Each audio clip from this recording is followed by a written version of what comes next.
아이폰을 선택하는 과정에서 정답은 없어요. 여러 자료를 많이 찾아보더라도 본인의 기준을 잘 세운 다음에 구매하셨으면 좋겠습니다.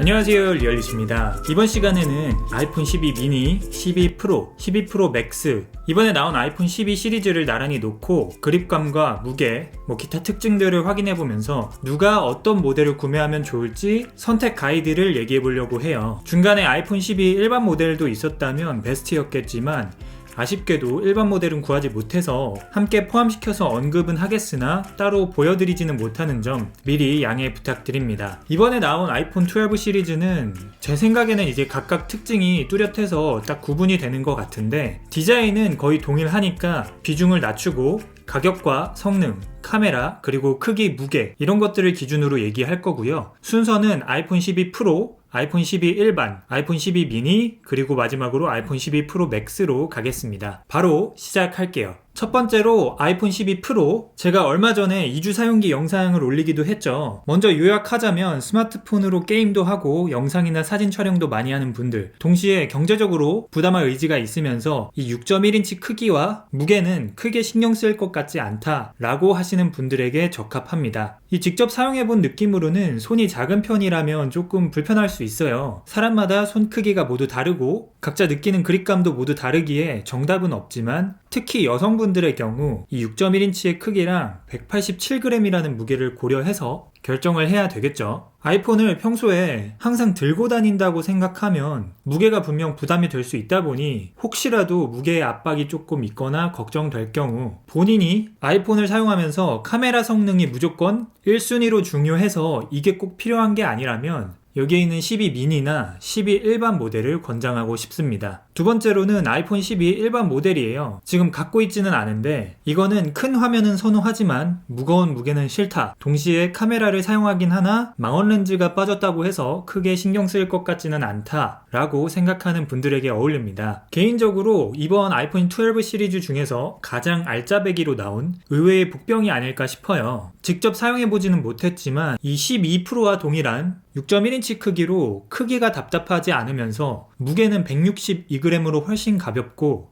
가격도 프로 모델보다 용량마다 거의 25만원에서 30만원가량 저렴합니다. 램 차이가 있다고는 하는데 프로와 동일한 디스플레이와 A14 바이오닉 칩셋, 그리고 배터리까지 같아서 프로 모델보다는 가성비가 조금 더 괜찮다고 말할 수 있겠네요. 디자인적으로는 이 12 미니를 보면 될 것 같은데, 후면이랑 이 측면에 사용된 소재가 분명 다르긴 하지만 생폰이 아닌 케이스를 사용하면 의미가 없어지고 오히려 선택할 수 있는 색상은 더 다양하다 보니까 이 부분은 이 정도로 넘어갈게요. 세 번째로는 아이폰 12 미니인데요. 아이폰 12 일반 모델을 축소하면서 배터리도 살짝 줄어든 개념으로 이해하면 됩니다. 나는 무조건 가볍고 작은 게 좋다, 동시에 배터리 충전은 틈틈이 할 수 있다 라는 생각이 있다면 그냥 고민하지 말고 이게 정답이에요. 가격도 가장 저렴하다는 장점이 있고요. 현재 제가 메인으로 사용하고 있기도 한데 이게 5.4인치에 133g이라서 그립감이랑 휴대성이 최강입니다. 이 5.4인치 화면이 사람에 따라서 누구에게는 답답할 수 있고 타이핑할 때 오타가 자주 발생한다고도 하는데,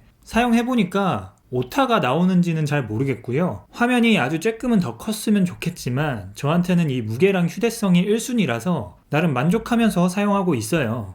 그리고 이번에는 디스플레이에서 급 나누기 없이 모두 동일하게 슈퍼 레티나 XDR 디스플레이가 적용됐고, 화면이 더 작다 보니까 픽셀 밀도, PPI는 오히려 476ppi로 가장 높습니다. 문제는 배터리인데 이 작은 사이즈의 아이폰 12 일반 모델과 동일한 카메라 성능을 유지하기 위해서 배터리 용량을 어쩔 수 없이 줄여야만 했다는 얘기가 있어요. 물론 카메라 성능도 동일하고 배터리도 유지됐으면 가장 좋았겠지만 이 물리적인 크기가 확 줄어든 만큼 배터리는 어느 정도 양보를 해야 합니다. 그래서 만약 작은 크기를 좋아해도 배터리 충전을 엄청 귀찮아하거나 외부에서 연속적으로 사용할 일이 많은 분들에게는 불편할 수 있다는 점 알아두시고요. 반면에 집이나 사무실에서 틈틈이 충전 환경이 갖춰져 있다 라고 한다면 크게 걱정하지 않아도 될 것 같습니다. 네 번째, 마지막으로는 아이폰 12 프로 맥스가 있죠.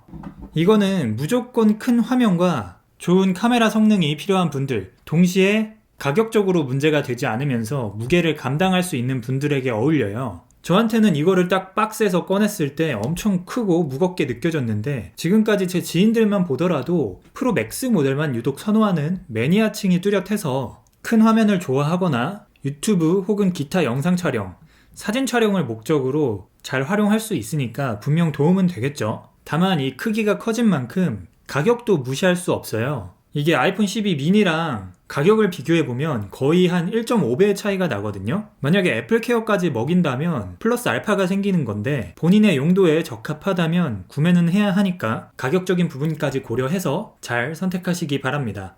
특히 이 아이폰 12 미니랑 12 프로 맥스를 나란히 놓고 보면 차이가 정말 크네요. 마지막으로 KT 혜택에 대해 짧게 설명드릴게요. 아이폰을 1년 사용하고 새로운 아이폰으로 교체할 수 있는 렌탈 프로그램 슈퍼찬스 R과 2년 사용하고 역시 새로운 아이폰으로 기변하면 출고가의 최대 50%를 보상받을 수 있는 슈퍼 체인지가 있습니다. 그리고 아이클라우드 50기가와 애플케어 서비스가 포함된 KT 애플케어 팩이 있는데 이거는 애플케어를 매 월마다 나눠서 납부할 수 있는 장점이 있으면서 만약 슈퍼찬스 R 프로그램을 이용하면 KT 애플케어 팩이 함께 제공된다고 하니까 필요하신 분들에게는 도움이 될 것 같아요. 이외에는 제휴카드 할인 혜택이 있고 신혼부부, 예비부부 결합 할인도 있으니까 더보기란에 있는 링크 참고하셔서 확인해보시면 좋을 것 같습니다. 네, 이렇게 아이폰 12 시리즈 선택 가이드를 정리해 봤는데요. 아이폰을 선택하는 과정에서 정답은 없어요. 가격, 카메라 성능, 배터리, 디스플레이 크기 등등 다양한 요소 중에서 본인이 어떤 것을 중요시하는지, 어떤 것은 좀 양보할 수 있는지 잘 고민해보고 거기에 맞춰서 구매해서 잘 활용하면 그게 가장 베스트 선택이니까 여러 자료를 많이 찾아보더라도 본인의 기준을 잘 세운 다음에 구매하셨으면 좋겠습니다.